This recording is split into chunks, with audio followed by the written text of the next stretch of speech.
Sir जय भीम। हम आपसे कुछ जानकारी लेना चाहते हैं।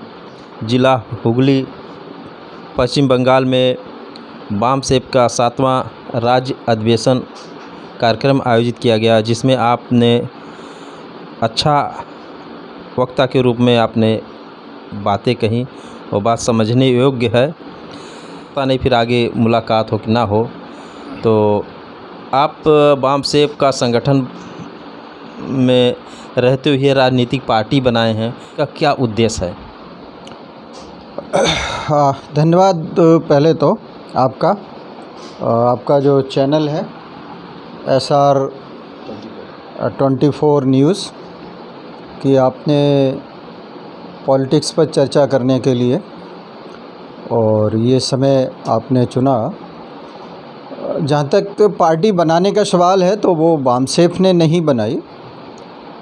दरअसल ये पूरे समाज की मांग थी। पूरे देश में जैसे हम जब घूम रहे थे तो ख़ास तौर से जो हमारे अलग अलग प्रांतों में अलग अलग तरह से पॉलिटिशियंस जो काम कर रहे, चाहे ओबीसी के हों, एसटी हों, शेड्यूल कास्ट हो, माइनॉरिटी के लोग हों, वो कोई ऐसा पॉलिटिक्स नहीं कर रहे थे जो बाबा साहब, फूले साहब, पेरियार साहब, साहू जी महाराज और हमारे जो महापुरुष हुए हैं समाज में जिन्होंने काम किया है, कबीर साहब हैं और रैदास, जितने हमारे ये महापुरुष हुए, तो इनकी ख्वाहिश का समाज बनाने के लिए और इनकी ख्वाहिश का शासन स्थापित करने के लिए जिस तरह का रोल पॉलिटिक्स को करना चाहिए, जिस तरह की राजनीति होनी चाहिए, वो ये पूरे देश में कोई भी नहीं कर रहा था।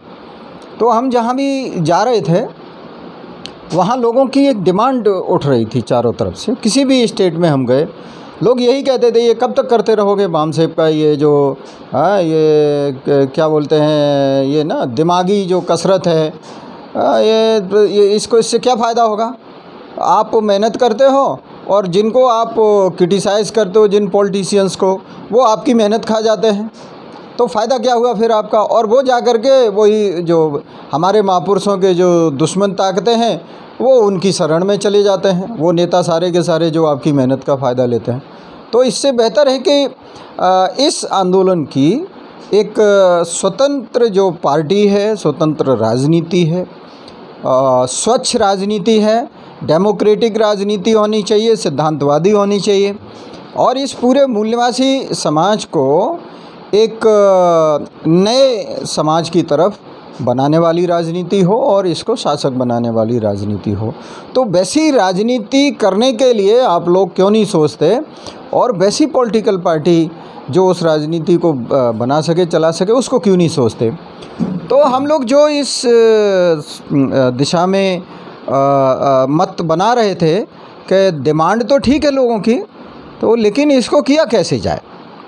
तो वो करने के लिए फिर हमने इस पे चर्चा शुरू की और तकरीबन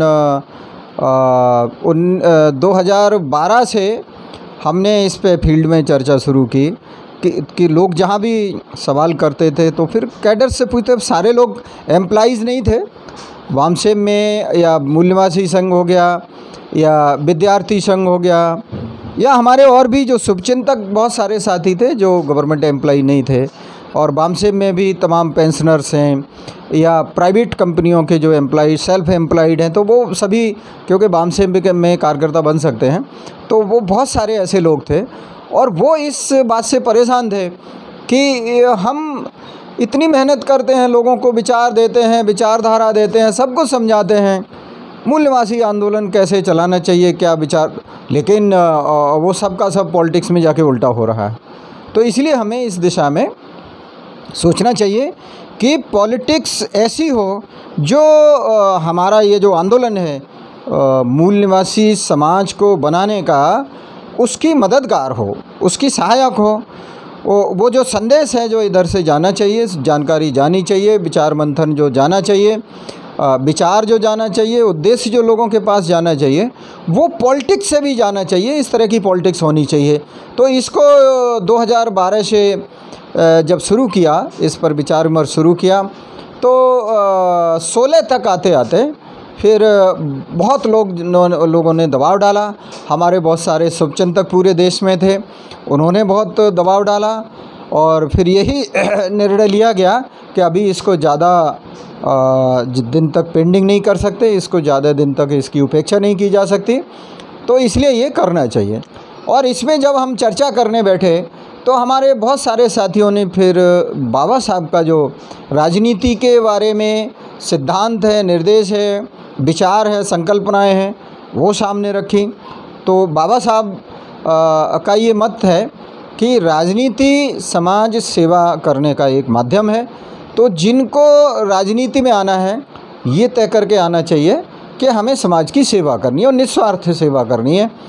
इसी तरीके से समाज को अगर किसी विचार का बनाना है, किसी एक दिशा में समाज को ले जाना है, उसकी सोच को एक दिशा में ले जाना है, उसके बर्ताव को, उसके अंदर के जो रिश्ते हैं, सिद्धांत हैं, इंसानों का जो एक दूसरे के साथ जो व्यवहार है, तो वो आदर्श जो हम समाज में ले जाना चाहते हैं, वो आदर्श समाज में स्थापित करने के लिए, मतलब समाज निर्माण करने के लिए, समाज बनाने के लिए राजनीति एक बेहद शक्तिशाली औजार है, माध्यम है।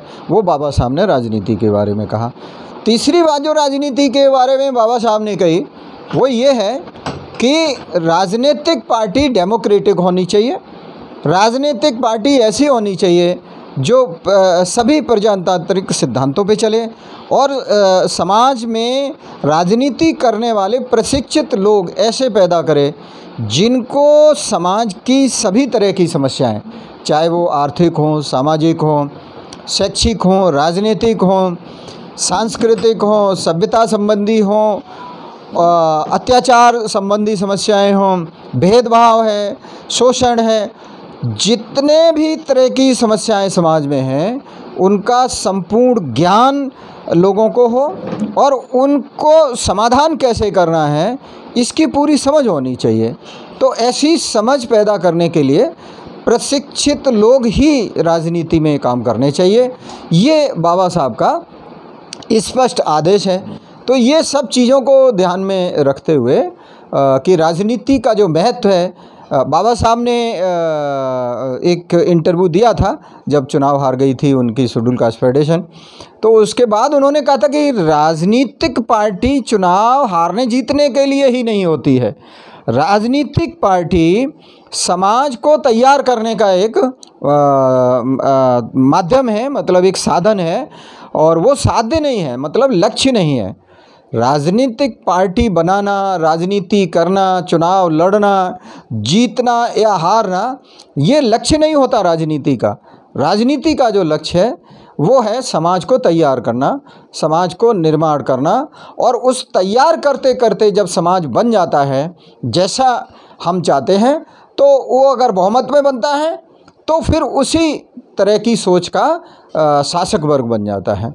तो ये राजनीति का उत्तरदायित्व है, काम है, रोल है जो बाबा साहब ने तय किया।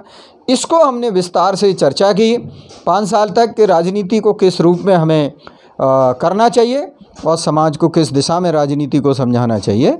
तो जैसा बाबा साहब ने कहा फिर उसी लाइन पर करते हुए हमारे बहुत सारे साथी जो सरकारी एम्प्लॉइज़ नहीं थे लेकिन जागरूक लोग हैं, मूल्यवासी आंदोलन से जुड़े हैं, पीछे भी बहुजन आंदोलन से काफ़ी लंबे समय से जुड़े थे, तो फिर उन सबको मिला कर के ये पार्टी बनाने का फैसला हुआ कि एक पार्टी बनाई जाए और फिर उसका ये नामकरण जो है वो पीपुल्स पार्टी ऑफ इंडिया, जैसे आप भारत का जो संविधान है उसकी जो पहली लाइन है प्रियम्बल की, उद्देश्य का है, वो पढ़ेंगे तो अंग्रेजी में उसमें we the people of India पहला ही सेंटेंस में आता है शुरुआती में। तो वहाँ से हमने ये प्रियम्बल से मतलब पूरा प्रियम्बल का जो उद्देश्य है ऊपर से नीचे तक वही उद्देश्य की पार्टी, उसे प्राप्त करने वाली पार्टी होनी चाहिए। तो इसलिए वो नाम भी हमने वहीं से निकाल करके ये रखा है। सर एक सवाल हम और करना चाहते हैं आपसे, जैसे बाबा साहब ने एक पार्टी, राजनीतिक पार्टी बनाई थी, फिर माननीय काशीराम साहब बामसेब से फिर बहुजन समाज पार्टी का गठन किए, तो क्या ये सब राजनीतिक पार्टियां के अलावा आपने भी बामसेब के बाद में फिर आपने राजनीतिक पार्टी, अभी आपने नाम भी बताया, तो क्या बाबा साहब की पार्टी या काशीराम साहब की पार्टी जो बनाई गई उसको नहीं आगे बढ़ाया जा सकता था? नहीं, पहली देखिए बात यह है कि काशीराम साहब ने जो बहुजन समाज पार्टी बनाई, तो बहुजन समाज पार्टी बनाते बनाते वक्त जो है उन्होंने बामसेब को ख़त्म कर दिया। और उससे पहले भी DS4 जब 1981 में बनाई तो बामसेब का काम उन्होंने बंद कर दिया। इसलिए ये कहना जो है एक तथ्य को गलत तरीके से पेश करने वाली बात होगी कि कांशीराम ने उन्होंने जो है वो बामसेब के भरोसे बहुजन समाज पार्टी को बनाया था, क्योंकि उन्होंने बामसेब का काम 81 में जो तीसरा अधिवेशन हुआ था चंडीगढ़ में बामसेब का, उसके बाद बामसेब का काम बिल्कुल उन्होंने बंद कर दिया था। किसी भी तरह से कोई भी प्रोग्राम बामसेब का नहीं होता था, न सदस्यता होती थी, जो 1981 तक रही थी वो। तो इसलिए जो BSP उन्होंने बनाई वो उन्होंने अपने हिसाब से, अपनी सोच के हिसाब से वो बनाई थी, क्योंकि जो विचारधारा 1984 तक आइडियोलॉजी, जो बहुजन संकल्पना जो थी, बहुजन विचारधारा थी, 85 बनाम 15 का जो विचार जो बना था, तो उसका उस वक्त कोई राजनीति थी ही नहीं। जब BSP बनी तो कोई पार्टी नहीं थी, न कोई नेता था जो उस लाइन पर राजनीति कर रहा हो, तो इसलिए वो 85 बनाम 15 की राजनीति के लिए बसपा बनी थी। लेकिन अभी जो जब हमने ये विचार सोचना शुरू किया तो वही जो बहुजन समाज पार्टी है वो तो 85 का ख़त्म हो गया।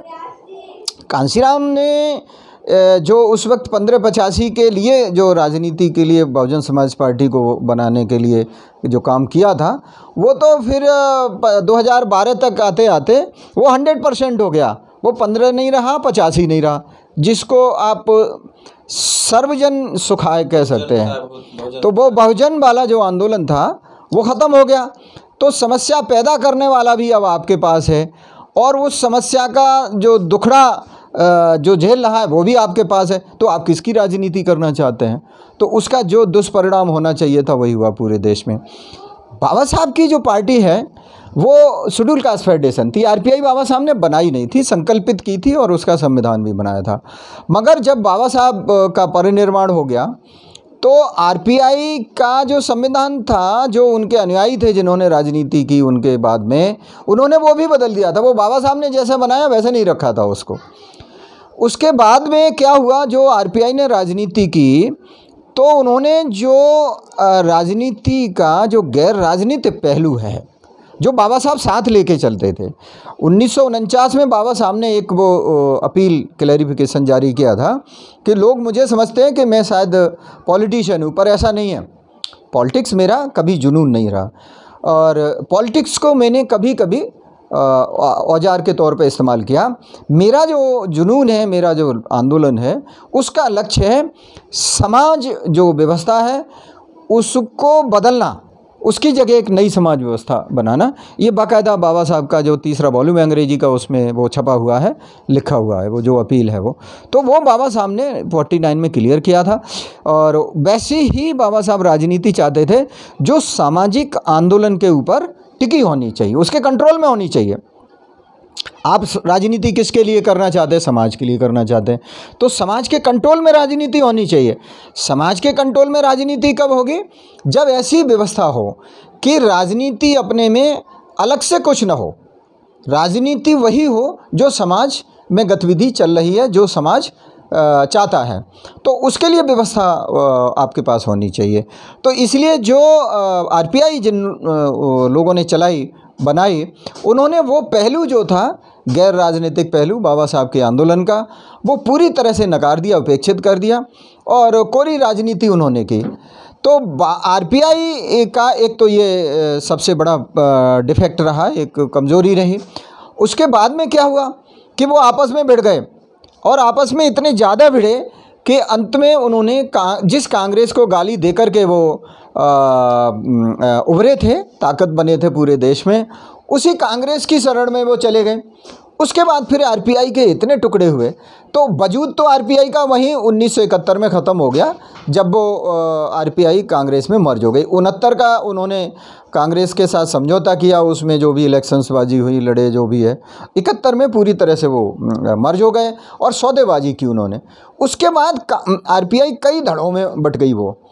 तो कई धड़ों में बंटने का भी क्या हुआ अंजाम कि वो भी समझौता करते रहे, वो कभी 1 सीट के लिए, कभी 2 के लिए, कभी 3 के लिए। वो बाबा साहब जैसी राजनीति चाहते थे, वो वैसी राजनीति उन्होंने कभी की ही नहीं। जो टुकड़ों में बटे थे उन्होंने भी 21 टुकड़े थे आरपीआई के, तो इसलिए वो आरपीआई का कोई मतलब नहीं था कि आरपीआई के चक्कर में पड़ा जाए। बीएसपी का मैंने आपको बता ही दिया, उसका अब कोई इस आंदोलन से मतलब भी नहीं रहा। वो अब पूरी तरह से एक मतलब जैसे पिछले इलेक्शन में बीएसपी के लीडरों ने और मायावती ने खुद बोला कि हम समाजवादी पार्टी को हराने के लिए कुछ भी कर सकते हैं उत्तर प्रदेश में, तो इसका मतलब क्या हुआ कि बीजेपी को जिताने के लिए कुछ भी कर सकते हैं, सीधा सीधा है। तो अभी काहे के बीएसपी है, किस समाज, किस विचारधारा, किस आंदोलन की पॉलिटिक्स कर रही है वो? कांसीराम की तो नहीं कर रही, बाबा साहब की तो नहीं कर रही, वो अपनी अपनी कर रहे होंगे। तो अब उनके भरोसे तो आंदोलन की जो पॉलिटिक्स है उसको नहीं छोड़ सकते, क्योंकि अगर आंदोलन की पॉलिटिक्स नहीं होगी, उसके विरोधी पॉलिटिक्स होगी, तो आंदोलन को कमज़ोर करेगी, रोकेगी, रुकावट बनेगी और उसका सत्यानाश करेगी। आंदोलन का फल जो समाज में जाना चाहिए, जो विचारधारा जो समाज में जाने चाहिए, वो नहीं जा पाएगी। सो इसलिए राजनीति का और आंदोलन का, वैचारिक आंदोलन का, जब तक एक दूसरे का सपोर्ट नहीं होगा तब तक वो ढंग से समाज को नहीं बदल सकता। इसलिए हमने वो सारा रिजेक्ट कर दिया, क्योंकि वो भरोसे लायक चीज़ें रही नहीं और उनसे अब ज़्यादा उम्मीद की भी नहीं जा सकती, ऐसा कुछ रहा भी नहीं है उम्मीद करने लायक। तो तब हमको ये बनाना पड़ा। आपने बात की वामन मेश्राम की, देखो एक बाबा साहब ने एक और बात कही है। बाबा साहब की जब जिंदाबाद मुर्दाबाद लोग करते थे, जयंती मनाते थे, तो बाबा साहब बहुत डांटते थे और मना करते थे कि मेरी ये जयंती मत मनाया करो, ये मेरी जिंदाबाद मुर्दाबाद करने से कुछ होने वाला नहीं है, मैं आज हूँ कल नहीं होऊंगा। तो बाबा साहब ने बड़ा स्पष्ट बोला हुआ है, हीरो वर्शिप जो है वो समाज के लिए भी विनाशकारी होती है, उस व्यक्ति के लिए भी विनाशकारी होती है जिसकी हम पूजा करते हैं।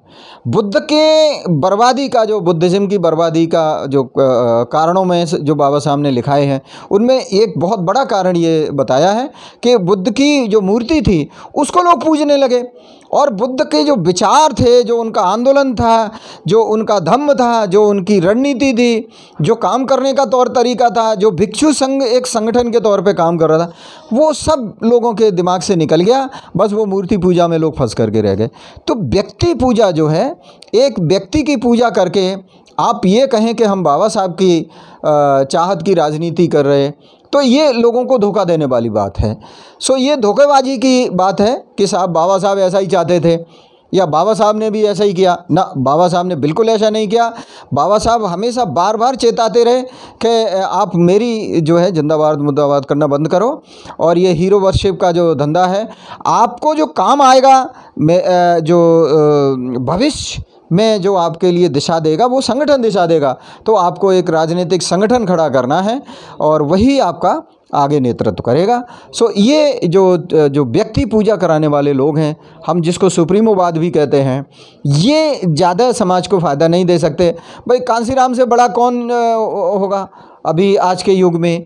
तो कांसीराम की पूजा करते करते क्या सत्यानाश हुआ आंदोलन का? तो वो तो ऐसा पार्टी बनाया जो 4 बार उत्तर प्रदेश में सत्ता में रही, पर आज क्या हालत है? तो ये व्यक्ति केंद्रित जो राजनीति है वो विनाशकारी ज़्यादा होती है। वही आरपीआई का हाल हुआ था। आरपीआई में बुद्धप्री मौर्य इधर होते थे और उधर वो जो है वो प्रोफेसर कबाड़े वगैरह वो क्या वो जो भी होते थे वो। तो ये जो व्यक्ति पूजा हुई इधर, लोगों ने उस वक्त भी आरपीआई को पॉलिटिकल संगठन के तौर पर बनाने का प्रण नहीं लिया, वो काम नहीं किया। क्या काम किया? बीपी मौर्य जिंदाबाद, बीपी मौर्य जिंदाबाद। अब वो बीपी मौर्य ने जैसे ही आरपीआई को कांग्रेस में मर्ज कराया, सब बैठ गया, सब सत्यानाश हो गया।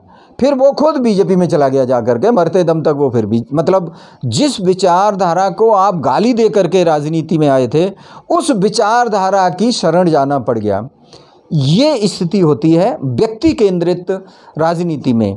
तो इसलिए हमें पीपीआई को एक मिशनरी पॉलिटिक्स करने वाली ऑर्गेनाइजेशन बनाना है, संगठन बनाना है।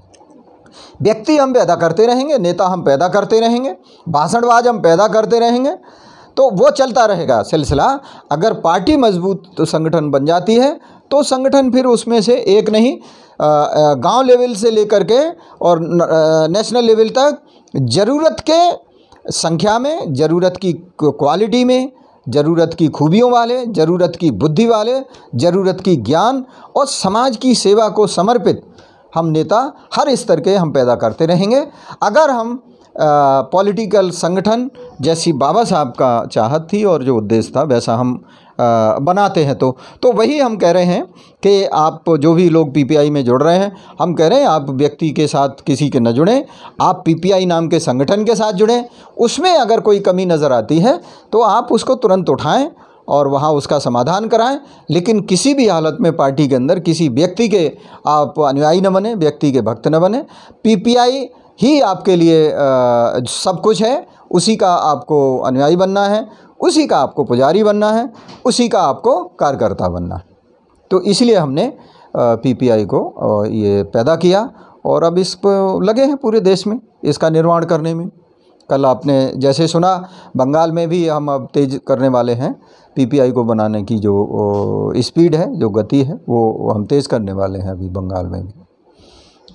चलिए, आपने देखा बहुत अच्छे तरीके से, अच्छे ढंग से समझाए और इसके लिए आप सर हमारे चैनल पे वक्त दिया, आपको बहुत बहुत धन्यवाद सर। धन्यवाद आप लोगों का भी, और ऐसे ही आप इंटरव्यू लेते रहिए, लोगों को ज़्यादा से ज़्यादा शिक्षित करते रहिए, ज्ञान बढ़ाते रहिए, जानकारी देते रहिए। धन्यवाद।